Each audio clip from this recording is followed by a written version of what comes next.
I'm leaving Italy after 21 years. Yes, you heard that right.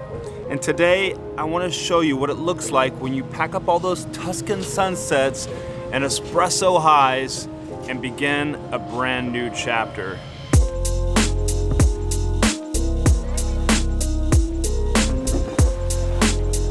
Italy gave me everything. Chaotic train rides, pasta dinners that start way too late, and neighbors who argue louder than car horns. Ciao ragazzi. But that chapter is ending.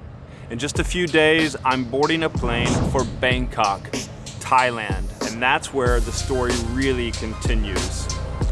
And later in this video, I'll share with you that exact moment that I realized that Italy isn't the postcard that people imagine. It hit me pretty hard, and it made me understand that moving on feels both impossible yet necessary. I've lived the dream, I'm about to step away from it, and soon I'll show you the raw, unfiltered reality of what happens after. This isn't sugar-coated brochure stuff, this is the real deal. I like to call this part the postcard illusion.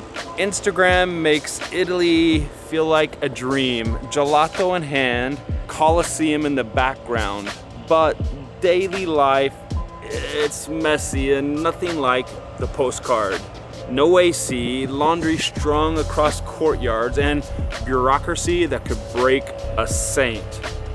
So leaving is me realizing, or hoping to realize, how much that chaos has become a part of me, and wondering what life looks like without it. We're gonna find out together. Let's talk about this reverse cultural shock, because I imagine stepping into Bangkok will feel back to normal, but things will hardly be normal. The coffee definitely will not taste the same. People will not be arguing in the streets, at least not in that loud Italian way, and the restaurants won't be so olive oil influenced. So I'll have to find a new rhythm. We'll have to build that together, not letting Italy be washed away from us in Thailand's humidity. I guess Italy leaves fingerprints on your soul that's hard to wash away, even in Bangkok's heat. Goodbye to Italy. I've seen your comments on my recent videos, and I know what you must be thinking. Gregor, is this the end of the Italy content? But here's the truth. Italy isn't gone. In fact, I still got videos filmed from this summer that I'll be rolling out over the coming weeks. And I even made a trip to Spain, and I'm gonna be sharing those videos with you as well. So this isn't goodbye to Italy. This is an expansion on what we've built so far. Yeah, I'll be back next spring and summer. So instead of Florence, I might be staying 2 to 3 weeks in Sicily, exploring, making videos. The same for Puglia. And what about a trip up to the Dolomites? Let me know down in the comments. What do you think? Should I go to Latvia? Should I visit Greece, make videos there? Or more content from Tuscany and around Italy? Let me know in the comments. You know how it feels, the packing. My old place in Florence is filled with half-taped boxes. I keep stumbling across old receipts or train ticket stubs that recall memories. The other day in the back of a cupboard, I found my first Italian coffee maker, mocha pot. Every little thing is a memory I have to either decide to pack, to toss, or to give away.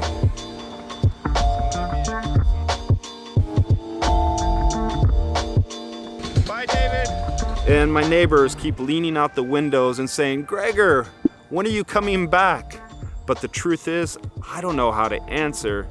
Because yes, I am leaving Italy, but I'm also coming back. I plan to come back to Italy already next year. Italy isn't something you pack into a box and ship off. And you know what? It's amazing how heavy memories get once you try to squeeze them into a box. Believe me, I've been spending my days doing so. And if you're wondering why I said old apartment, well, stick with me because I'm going to show you the Airbnb I'm staying at right over here. It's a lovely place. I'll get to that. You ever have one of those days where you're being chased around by flies? This is one of those days. I'm trying to bat them away to not have them in the video. I want to talk about growth beyond nostalgia, because you may consider me as that guy who makes Italy videos, and I've seen your comments. Yes, it's true, I do that, but there's a whole nother side to who I am and what I want to make here on the channel, and also some of the videos I've already made in the past. So buckle up, get ready. I love Italy, but sometimes comfort, it can feel like a cage. But stepping away can mean opening up a whole new world. So leaving Italy doesn't mean leaving behind joy. It means chasing it in new places. Italy will always be my first love, but you don't want to spend your whole life stuck in honeymoon photos.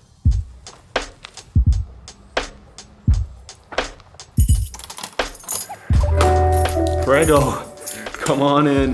This is my new home, at least temporarily, my casa mia, while I'm preparing to move. If you're familiar with Florence, it's on the other side of Piazzale Michelangelo from where I used to live over there at Porta Romana. I think if you take bus number 13, you go by the bronze statue of David, you drop down and you're in this cool Airbnb. It's not my old Italian coffee maker. It's a DeLonghi with capsules, but it'll do for these days. I'm here for a few days while I finish packing up my belongings at the other place. If you want insider information as to what I'm up to, well, consider becoming a member. Click the join button right there and join my YouTube membership, or become a patron. Yes, I have a Patreon now. You get early bird viewing on my videos, plus all sorts of other goodies, and the good feeling of supporting me on the journey here through Italy and what we're doing in Thailand and Bangkok and all around the world. Thank you. But here's the real question. What does it actually feel like to live in Italy for 2 decades before making that leap? The surprises, the frustrations, the little shocks you don't see on Instagram. So check out this video next. Things that shocked me as an American living in Italy. Moments that kept me on my toes even after 20 years. If you're dreaming of life in Italy or just curious what it's like, you don't want to miss this video. Check it out next. Oh, this isn't goodbye to Italy, it's just turning the page. Ciao.